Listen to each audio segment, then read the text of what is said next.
As math classes में आपका स्वागत है। इस वीडियो में हम गणित कक्षा 7 का पहला चैप्टर पूर्णांक की समझ के बारे में जानेंगे। पिछले वीडियो में हम पूर्णांक का योग यानी जोड़, पूर्णांक का घटाव और पूर्णांक का गुणन और भाग के बारे में जान चुके हैं। अब हम पूर्णांकों का गुणों के बारे में जानेंगे।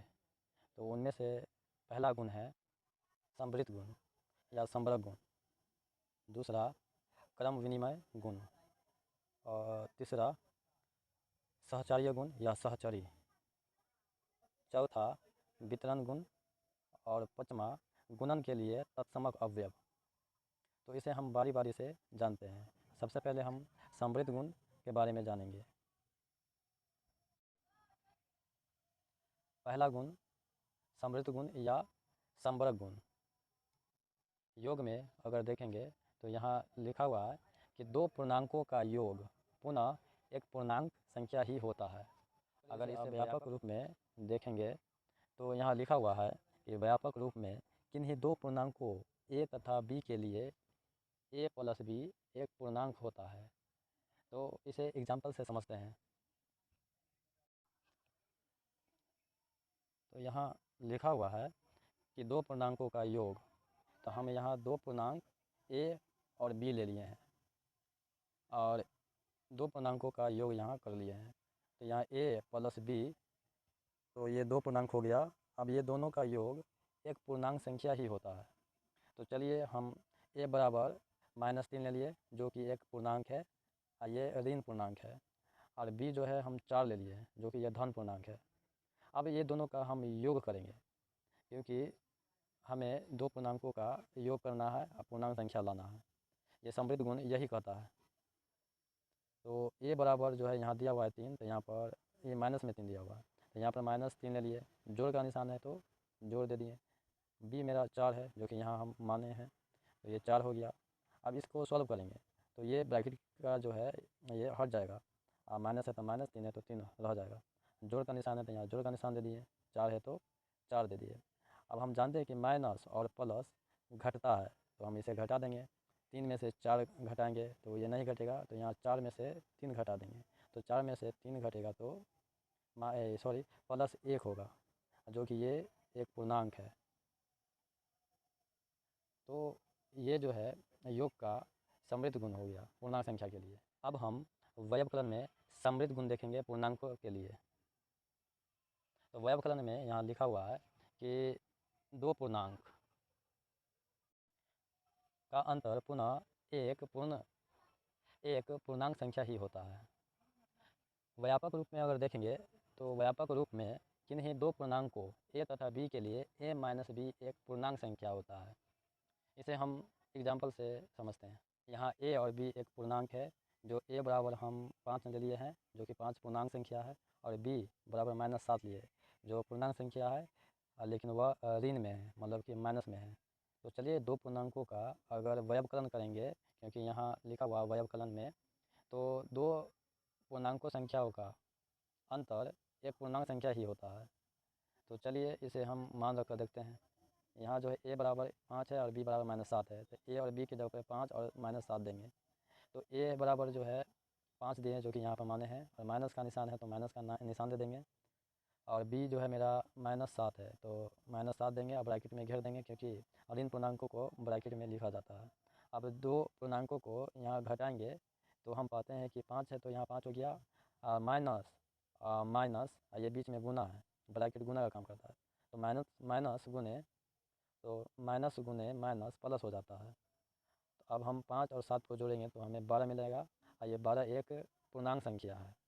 तो पूर्णांक संख्याओं के लिए समृद्ध गुण व्यवकलन में होता है। अब हम गुणन में देखेंगे। यहाँ समृद्ध लिखा हुआ है कि दो पूर्णांकों का गुणन पुनः एक पूर्णांक संख्या ही होता है। अगर व्यापक रूप में देखा जाए तो यहाँ लिखा हुआ है कि किन्हीं दो पूर्णांकों a तथा b के लिए a गुने b एक पूर्णांक होता है। अब इसे हम एग्जांपल से समझेंगे। तो हम दो पूर्णांक ले लिए हैं, जो कि लिखा हुआ है दो पूर्णांकों का गुणन एक पूर्णांक संख्या ही होता है। तो यहाँ हम a और b यहाँ ले लिए a बराबर जो है -8 ले लिए हैं, अब b बराबर -5 ले लिए हैं, और यहाँ लिखा हुआ है कि ये दो पूर्णांक a गुने b को अगर गुना करेंगे तो हमको पूर्णांक संख्या ही मिलेगा। समृद्ध गुण का यही बताता है हमें। तो हम a बराबर -8 रखेंगे और b बराबर -5 रखेंगे इसमें।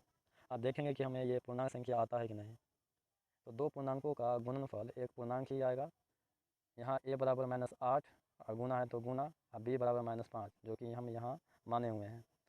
और हम जानते हैं कि माइनस गुने माइनस प्लस होता है, और 8 को 5 से गुना करेंगे तो 8 पंचे 40 होता है। प्लस 40 एक पूर्णांक संख्या है। तो इसका मतलब ये हुआ कि दो पूर्णांकों का गुणन पुनः एक पूर्णांक संख्या ही होता है। तो यह गुणन का समृद्ध गुण है। भाग में समृद्ध गुण नहीं होता है पूर्णांक के लिए। अब हम दूसरा गुण क्रम विनिमय गुण के बारे में जानेंगे। क्रम विनिमय गुण योग में और गुणन में होता है, लेकिन व्यवकलन यानी घटाव में और भाग में क्रम विनिमय गुण नहीं होता है। तो हम योग में और गुणन के बारे में जानेंगे क्रम विनिमय गुण को। तो पहले योग में देख लेते हैं। यहाँ योग में लिखा हुआ कि दो पूर्णांक संख्याओं का योगफल एवं उनके उल्टे क्रम का योगफल समान होते हैं। इसे अगर व्यापक रूप में देखेंगे तो नीचे लिखा हुआ है कि व्यापक रूप में a तथा b दो पूर्णांक हो तो a प्लस b बराबर b प्लस a, यानी a प्लस b को उल्टा कर दिया b प्लस a में, तो वह क्रम विनिमय गुण होगा। तो चलिए एग्जाम्पल से इसे समझते हैं।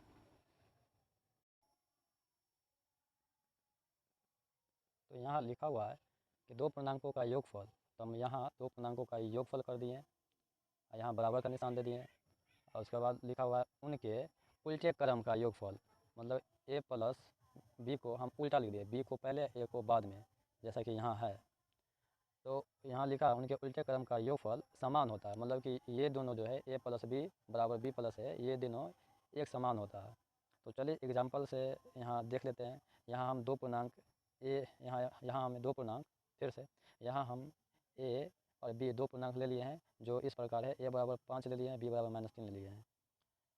तो हम a के जगह पर 5 रखेंगे और b के जगह पर -3।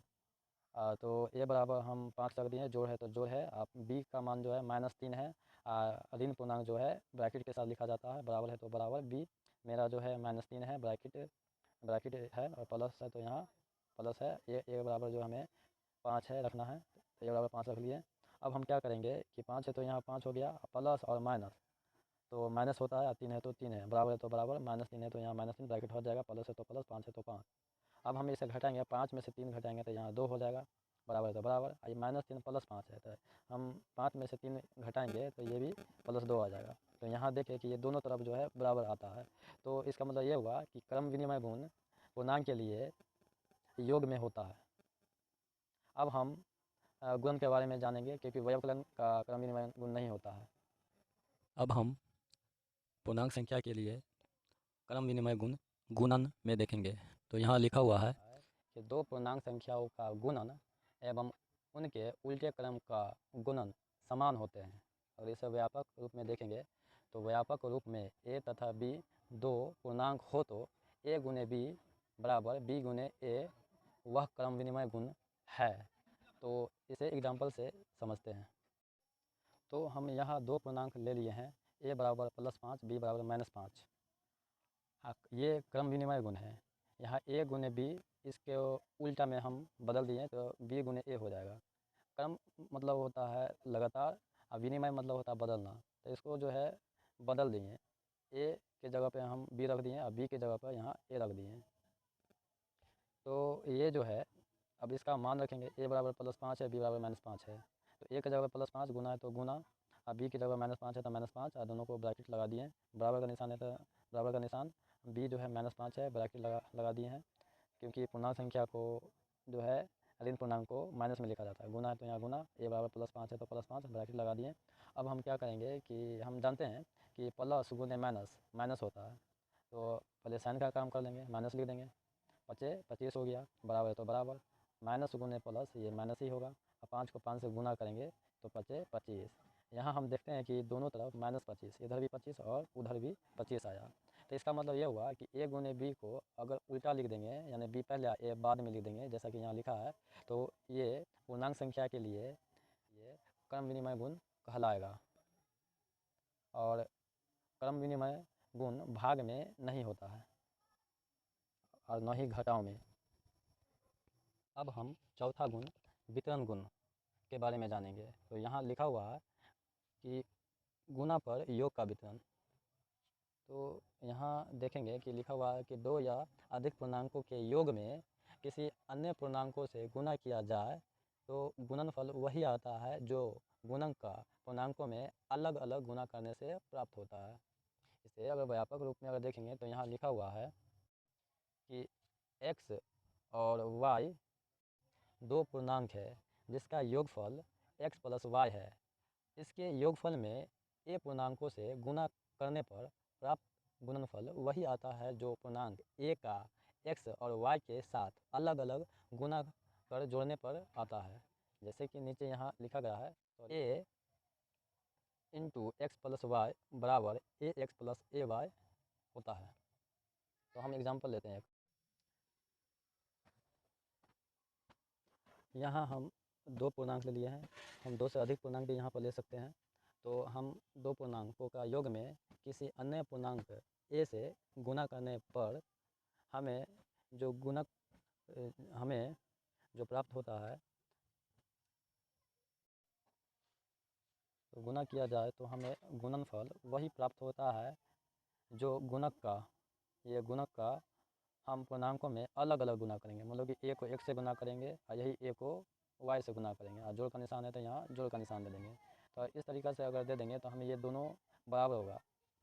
तो यहाँ हम x बराबर 2 ले लिए हैं, y बराबर -8 ले लिए हैं, a बराबर 4 ले लिए हैं।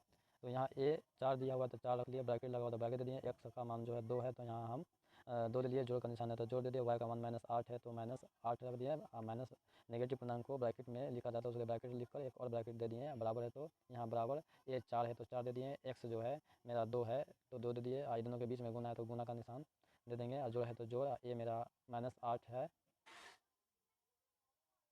सॉरी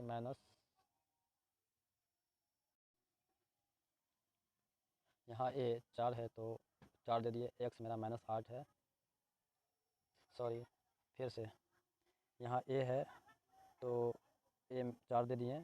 x मेरा 2 है तो यहाँ 2 दे दिए, जोड़ है तो जोड़ दे दिए। a मेरा 4 है तो 4 दे दिए। y मेरा -8 है तो यहाँ -8 दे दिया और ब्रैकेट में लगा दिए, क्योंकि पूर्णांक संख्या जो है नेगेटिव में अगर रहेगा तो ब्रैकेट लगा दिया जाता है। तो अब हम आगे बढ़ेंगे। यहाँ पर 4 है तो 4 दे दिए, प्लस माइनस माइनस हो जाएगा तो ये -8 में से अगर 2 घटाएंगे तो -6 हो जाएगा। बराबर है तो बराबर, 4 को अगर 2 से गुना करेंगे तो 8 हो जाएगा। प्लस ये माइनस है तो प्लस माइनस ये माइनस हो जाएगा, 4 8 32 हो जाएगा। अब इसको सॉल्व करेंगे तो प्लस, क्योंकि 4 कुछ नहीं है साइन, तो ये प्लस में हो जाएगा। 4 प्लस में है और गुना यहाँ माइनस है तो प्लस गुना माइनस माइनस होता है। बराबर है तो बराबर। 8 में से 32 घटाएंगे तो -24 आएगा। हमें उल्टा घटाएंगे तो हमको 24 आ जाएगा, जो बड़ा रहेगा उसका निशान यहाँ दे देंगे। तो हम ये पाते हैं कि इधर भी बाईं तरफ भी -24 और दाएं तरफ भी -24। इससे ये पता चलता है कि गुणन पर योग का वितरण होता है। तो ये योग है और ये गुणन है, तो गुणन पर योग का वितरण होता है। हम a को x से गुना अलग अलग करके भी, a में y से गुना अलग अलग करके भी हम -24 ला सकते हैं, या ब्रैकेट के अंदर को जोड़ कर 24 माइनस ला सकते हैं। तो ये वितरण गुण हुआ। पाँचवा गुण जो है यहाँ लिखा हुआ है कि गुणन के लिए तत्समक अवयव। यहाँ लिखा हुआ है, निम्न पर गौर कीजिए। अगर 4 में अगर 1 से गुना किया जाए तो हमें 4 ही मिलेगा। इसी तरह -2 में अगर 1 से गुना किया जाए तो -2 होगा। और सब इसी तरह अगर हम गुना करेंगे तो हमें सेम टू सेम वही लिखा जाएगा। तो ये इसका मतलब ये हुआ कि किसी भी संख्या में अगर 1 से गुना किया जाए तो वो वही संख्या आ जाता है। तो इसीलिए इसको गुणात्मक तत्समक कहा जाता है। ये आपको जो यहाँ डॉट डॉट दे रहा है, तो ये आपको बनाकर जो है इसको देखिएगा और कमेंट में इसका आंसर दे दीजिएगा, हम इसे देख लेंगे। कुछ और होमवर्क दे रहे हैं,